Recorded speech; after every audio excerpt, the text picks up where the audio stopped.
Hello नमस्कार, आप लोग का स्वागत है अमित यादव फैजाबादी चैनल पर। जैसे कि आप लोग जानते हैं कि ट्रेंडिंग स्टार खेसारी लाल यादव का एक एल्बम अभी छूटा है जिस गाने का नाम है बुनिया। जी, उस एल्बम का नाम है बुनिया। बहुत ही बड़ा ये हाई लेवल का गाना है और ये गाना 1 मिलियन से ज़्यादा व्यूज क्रॉस कर लिया है, वो भी ऑडियो सॉन्ग पर। जी, यानी कि 86,000 से ज़्यादा इसका लाइक है और 1 मिलियन से ज़्यादा इसका व्यूज हो गया है, जो कि ऑडियो में। आप लोग के बीच में हम बता दें भैया कि बहुत ही जल्द, आज ही शाम तक या कल, इसका वीडियो आप लोग के बीच में बहुत ही जल्द रिलीज किया जाएगा, जिस गाने का टाइटल मैंने आपको बताया, बुनिया। जी, ये बहुत बड़ा हाई लेवल का गाना है जो कि ऑडियो में ही पूरा रिकॉर्ड बना दिया, जो कि ट्रेंडिंग में ट्रेंड कर रहा है। जी, ये गाना बहुत बड़ा हाई लेवल का है।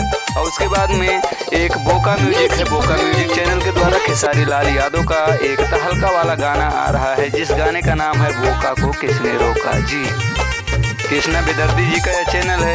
जैसे कि आप लोग जानते हैं कि अखिलेश कश्यप जी ने अपना एक चैनल बनाया, अन्नपूर्णा फिल्म, तो अखिलेश कश्यप जी का चैनल है। और ये जो बोका म्यूजिक है, ये बोका म्यूजिक कृष्णा बेदर्दी जी का चैनल है। और इस पर गाने का टाइटल है खेसारी लाल यादव का जो गाना आ रहा है, पहला गाना। अभी यहाँ तक हम आप लोग के बता दें भैया कि वो चैनल भी अभी मोनेटाइज नहीं हुआ है, बिल्कुल नया चैनल है।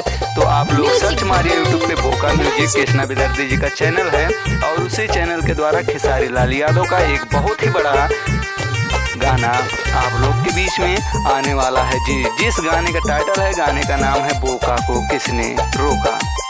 खेसारी लाल यादव जी का ये गाना है और वीडियो में रिलीज किया जाएगा। और बुनिया वाला जो गाना है, ये तो तहलका मचा के रख दिया है। जी, जैसे कि ऑडियो में ही ट्रेंडिंग में ट्रेंड कर रहा है और 1 मिलियन से ज़्यादा व्यूज क्रॉस कर लिया है, 86,000 से ज़्यादा लाइक्स है।